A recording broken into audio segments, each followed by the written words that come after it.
17 career-related programs for career development in high school and beyond. I will give you slide instructions by just saying next slide. So as the sound plays, you just have to hit enter. That way to transition. Starting with the next slide, slide 2 after the title slide. It is entitled Career Planning Strategies. It's taken straight from Zunker. It says the high school years are truly a time of learning to prepare for and make decisions about one's future. The rites of passage from adolescence to young adult are a most relevant period of transition. A greater sense of awareness and knowledge of the world of work are guiding principles for the next great step in life. And moreover, students who have come to endorse a lifetime of learning should be prepared to fully recognize the various options awaiting them.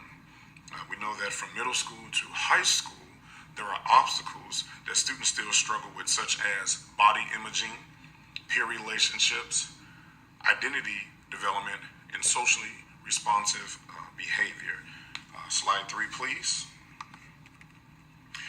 How can we help our students deal with these issues while preparing them for college and also help them identify and find a career? Slide 4, please. Identified in their 17.4 career planning strategies, identify role modeling. I think about growing up in Chicago. I had a mentor who also served as my role model, and he helped me with so much. I thought this was an excellent strategy when you look at our students who want to be more hands-on learners. They want to really be able to get out there and do it and have that independence, actually put their learning into practice. So I thought this was a great strategy. It says a role model, a technique for helping a young person explore whether a career is the right one for him or her. Is locating a mentor to learn the skills of a given career directly is usually highly productive. And once again, it's because they're able to see it and see how it works, have that feedback one-on-one of what you should do and what you shouldn't do. Now, what is modeling? I believe this is a very component that should be talked about. Modeling is a form of learning where individuals ascertain how to act or perform by observing another individual. Slide 5, please. When you look at the roots of modeling, one of my favorite theorists to read about, Evan Bandera, it says he is very influential in social cognitive psychology. He's best known for his work through the social learning theory, the concept of self-efficacy, and his famous Bobo doll experiments.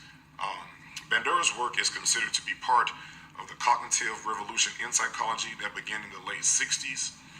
His theories had a tremendous impact on personality psychology, cognitive psychology, education, and also psychotherapy. The social learning theory stressed the importance of observational learning, imitation, and modeling. So let us look at the social learning theory a little bit deeper. Slide 6. Role modeling allows for a student to pay attention to the person doing the modeling and encode their behavior. Now, encoding is a crucial first step to creating a new memory. It allows a perceived item of interest to be converted into a construct that can be stored within the brain and then recalled later for either short-term or long-term memory. Encoding is a biological event beginning with the perception through the senses. Next point, it says, as interest is built and a connection is made, the student now has access to information for a later time that they may imitate, that means to say copy, the behavior they have observed. They may also do this regardless of whether the behavior is gender appropriate or not, but there is a number of processes that make it more likely that the student will reproduce the behavior if society deems it appropriate for its gender. Slide 7, please. First, for the child, it's more likely to attend and to imitate those people it perceives as similar to itself. Says consequently, it is more likely to imitate behavior modeled by a person of the same gender. Secondly, in components, the person around the child will respond to behavior it imitates with either reinforcement or punishment. If a child imitates a model's behavior and the consequences are rewarding, the child is likely to continue performing that behavior.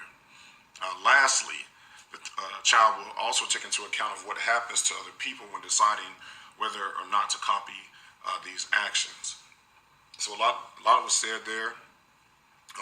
As I read this, as I share this with you, I think about just myself, like I said, having a mentor, role model, He showed me so much, and there were certain things that, as he showed it to me, I didn't understand, but just having him there to be able to have the conversation with what he was doing helped me actually see it a lot clearer. Because I did have a male, and I actually had a female role model. It was his wife. I did take a lot of behaviors from her, but I can honestly say I took more from him just because I identified with him being a man. So when he would say, as a man, you will learn these things. As a man, you will learn this. It became more applicable as those things started happening. And when I tried sharing it with other people, I learned that as a man, there are certain things that a man can share with you that on the opposite side, a woman can't. But then not dismissing a woman's ability and influence, because I grew up with just my mom, not a dad around. His wife, she actually shared some things with me that helped me see on a more sensitive, emotional level how things and how people come together and actually can affect one another. So slide 8, benefits of role modeling. It says they will show the student how to perform a skill and achieve a goal. So they are behavior models, so that's a good thing. Next point, they will show the student that a goal is attainable. They are representations of what is possible, and I think that is so important because it's hard when you want to do something but you don't know someone who does what you do or want to do, and just having that guiding principle of saying, wow, they really made it, I can also make it. Lastly, it says they will help the students go, or they will make it more desirable. It says something that when you see somebody doing what they love and it's something that you have an interest in and you can see the impact of how it's affecting your life, it says very much, that you can actually achieve the exact same thing. So once again, Chapter 17, career-related programs for career development in high school and beyond. The technique or strategy that I think should really be employed in schools is job shadowing or role modeling, allowing the students to be connected to maybe alumni or just in the neighborhood, in the community of workers, somebody that they can go out and job shadow with a very similar interest to what they want to do. That way they can get those questions answered. They'll be able to get it.